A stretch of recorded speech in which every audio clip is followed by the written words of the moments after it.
अस्सलाम वालेकुम dear students. Today जो हमारा आज का टॉपिक है that is non cooperation movement. जो बेटा हमने इससे पहले लेक्चर में डिस्कस किया नॉन कॉपरेशन मूवमेंट, और उसका सेकंड पार्ट जो है बेटा that is joining in non cooperation movement then withdraw of non cooperation movement. लेकिन बेटा ये हमने डिस्कस किया लास्ट लेक्चर में, लेकिन कुछ स्टूडेंट्स ने मुझे फ़ोन किया कि हमें फिर से ये लेक्चर जो है हाईलाइट करना है, हमें फिर से इसमें थोड़ी सी प्रॉब्लम है, इसलिए मैंने फिर से यही लेक्चर जो है चूज़ किया। अब इसमें हमें क्या आज का जो टॉपिक है वो है बेटा नॉन कॉपरेशन मूवमेंट 1921 में किस किस ग्रुप ने इसमें बेटा शमूलियत की। असल में नॉन कॉपरेशन मूवमेंट 1920 जो हमने इससे प्रीवियस उससे पहले भी जो लेक्चर किया है उसमें हाईलाइट किया है। आज जो हमारा टॉपिक है that is the joining in non cooperation movement then withdraw of non cooperation movement.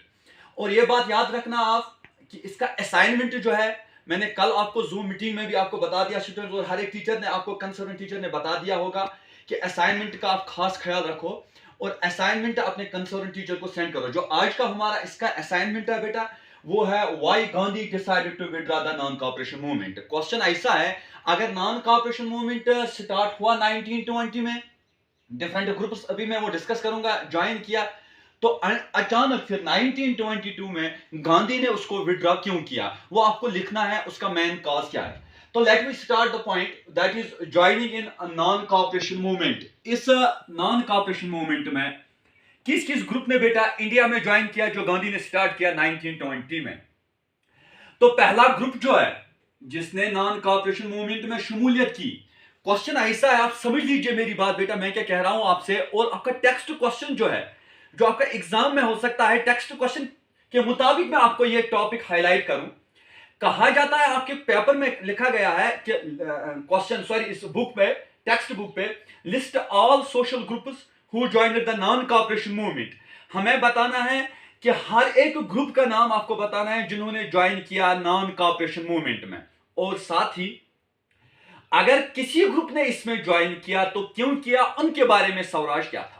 तो according to the national movement जो हम पढ़ रहे हैं इसके बारे में स्वराज था सेल्फ गवर्नमेंट, फिर पुराना स्वराज था कंप्लीट इंडिपेंडेंस, लेकिन जिस जिस ग्रुप ने शमूलियत की उनके बारे में स्वराज क्या था।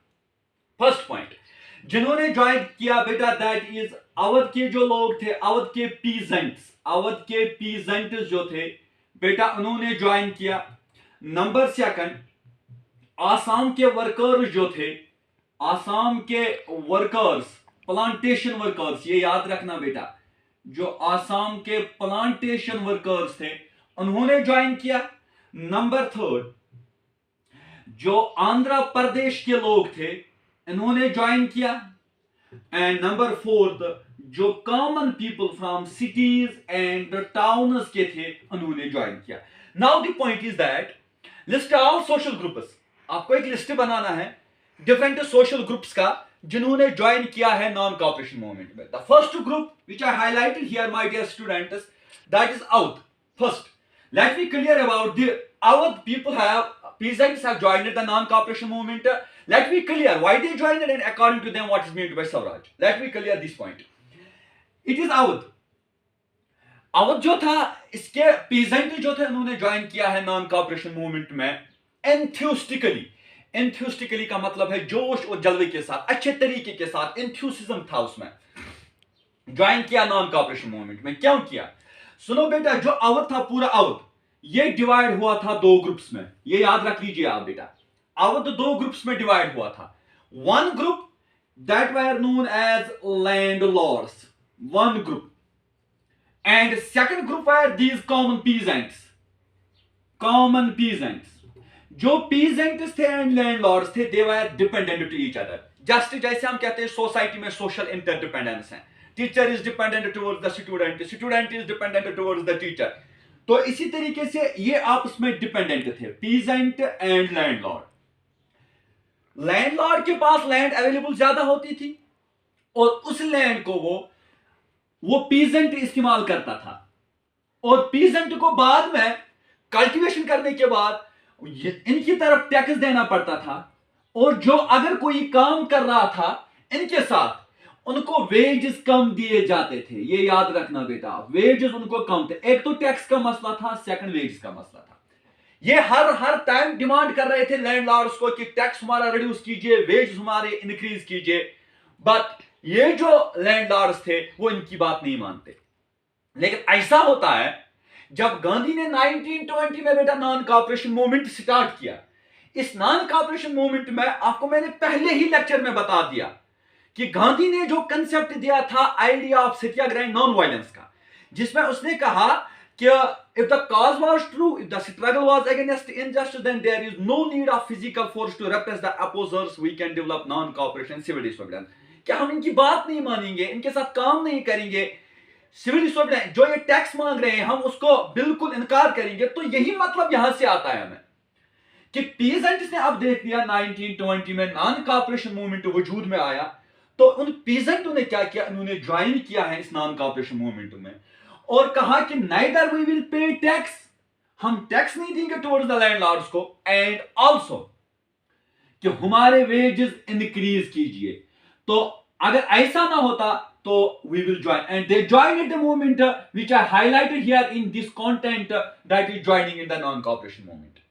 लेकिन गांधी जो था उसने कहा कि let me clear about the situation of whole peasants from out.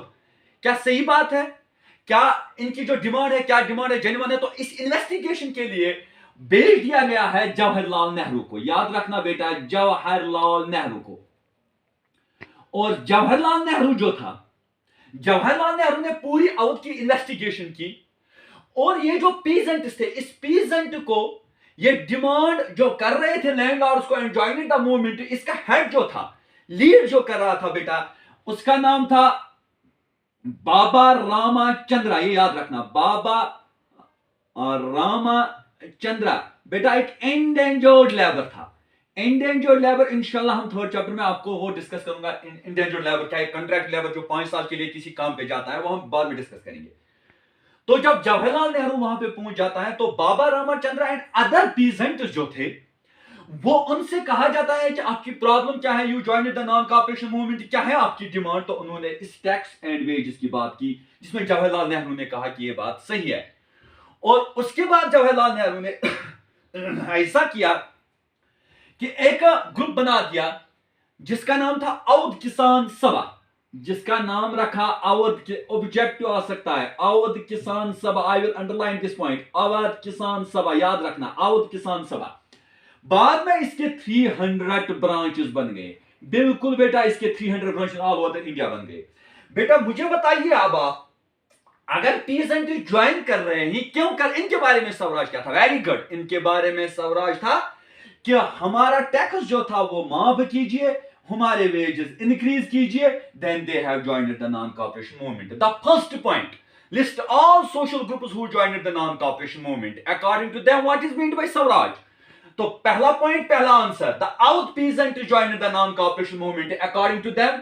उनके बारे में स्वराज था कि टैक्स रिड्यूस करना, कम करना एंड वेजेस इंक्रीज करना। तो इनके बारे में स्वराज, अगर इनको ये मिलता तो समझ लीजिए उनको स्वराज मिलता। तो अब सेकंड जो था जिन्होंने ज्वाइन किया बेटा इसमें, that is known as Assam के जो प्लांटेशन वर्कर्स थे। आसाम में बेटा कल्टीवेट किया जा रहा था टी एंड कॉफी, याद रखना बेटा, टी एंड कॉफी। लेकिन एक एक्ट बनाया था कंपनी ने आसाम में। आसाम में जो वर्कर्स थे, I will give an example, एक एरिया में लूंगा, confined area. Take the example of this one, it is a confined area. I will give a simple example. This is the confined area. For example, it is the garden. जहां पे it is the area, जहां पे cultivation हो रही थी, याद रखना बेटा, कल्टीवेशन हो रही थी टी एंड कॉफी की। ये आपको खुद मालूम होगा, इस टी एंड कॉफी को कल्टीवेट करने के लिए बेटा वर्कर्स की जरूरत है। तो इसमें वर्कर्स इसी कन्फाइंड एरिया में कल्टीवेशन कर रहे थे। ये तो हम कल्टीवेशन उसी एरिया में, सड़कों पे कल्टीवेशन नहीं कर सकते थे।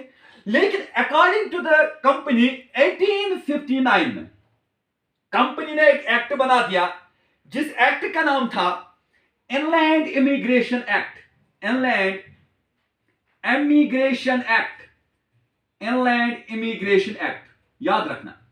इस इनलैंड इमिग्रेशन एक्ट के मुताबिक जो भी इस एरिया में आया, फॉर एग्जांपल ये एक वर्कर है, ये वर्कर है, ये वर्कर है, ये प्लांटेशन वर्कर है, ये काम कर रहे हैं यहां पे, अच्छे से समझ लेना बेटा, ये यहां पे काम कर रहे हैं।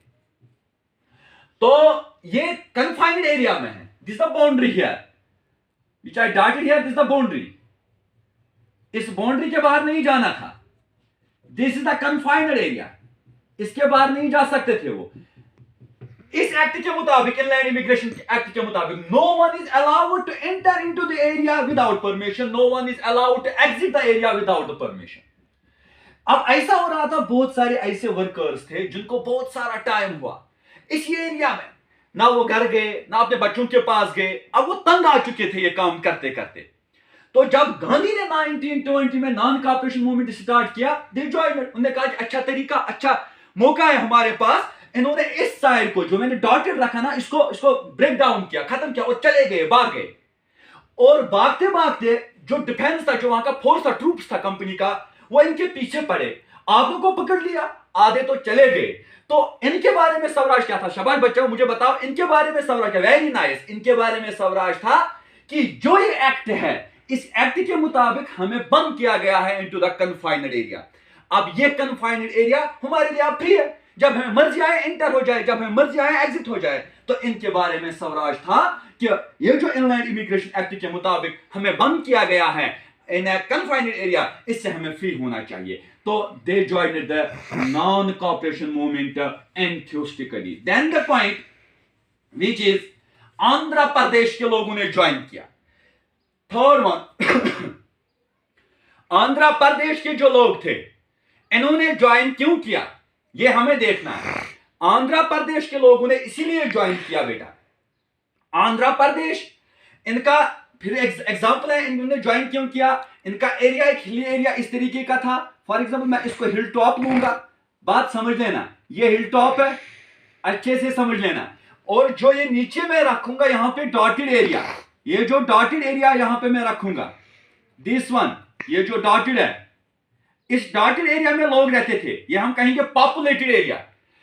जो 1921 की बात कर रहा हूं मैं, आंध्र प्रदेश की, हम जाएंगे इससे पीछे थोड़ा, तो वहां के जो इनके एंसेस्टर्स थे वो यहां पे रहते थे, और इस एरिया में वो कल्टीवेशन कर रहे थे, कल्टीवेशन कर रहे थे, कलेक्शन ऑफ फूड कर रहे थे, ग्रेजिंग करवा रहे थे, वहां पे डिफरेंट वर्क था, अपनी लैंड थी।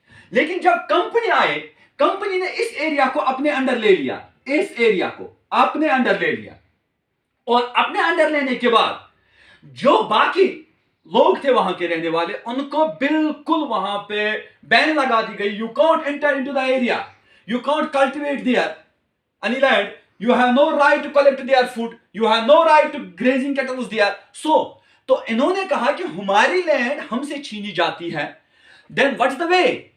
अब हमें क्या करना है?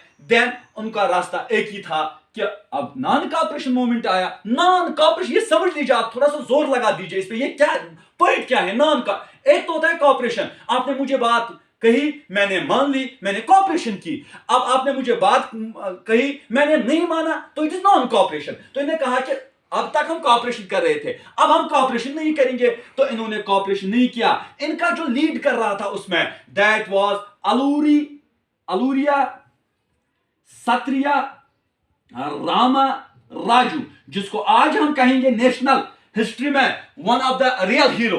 तो इन्होंने इसको लीड किया। जब ये आगे बढ़ रहा था टुवर्ड्स दिस एरिया, उसको पहले उन्होंने अपने गिरफ्त में ले लिया ट्रूप्स ने, बाद में इसको 1921 में खत्म किया गया। तो बाद में इसने कहा कि ये जो हमारी स्ट्रगल है ये लॉन्ग चेन रहनी चाहिए जब तक हम आजाद हो जाएंगे।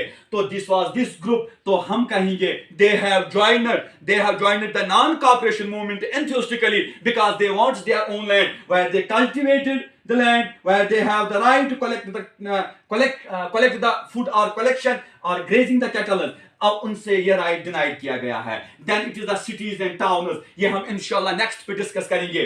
तो इसमें से अब रहा हमारा सिटीज एंड टाउन्स, और रही बात जो मैंने असाइनमेंट आपको दे दिया है, why Gandhi decided to withdraw the non cooperation. अगर एक मूवमेंट स्टार्ट की गांधी ने 1920 में, ऐसा अनटूवर्ड क्या हुआ कि गांधी ने इसको विथड्रॉ किया? ऐसी क्या प्रॉब्लम हुई? क्या ऐसी प्रॉब्लम हुई जो गांधी ने नॉन वायलेंस की बात की, ये टर्न हुआ वायलेंस में? बेटा ये आप खास ख्याल रख लीजिएगा, और इसको बेटा देखने के वीडियो केयरफुली देखने के बाद, अच्छे से देखने के बाद कोई कंफ्यूजन होगा, किसी पॉइंट में भी कंफ्यूजन होगा, आप मुझे विदाउट एनी हिंड्रेंस मुझे कॉल कीजिए, आप, मैं आपको समझा दूंगा और आई विल वेट, मैं आपको वेट करूंगा। इस चीज का जो आप असाइनमेंट मैंने रखा वो असाइनमेंट आप मुझे अपने व्हाट्सएप नंबर पर सेंड करोगे।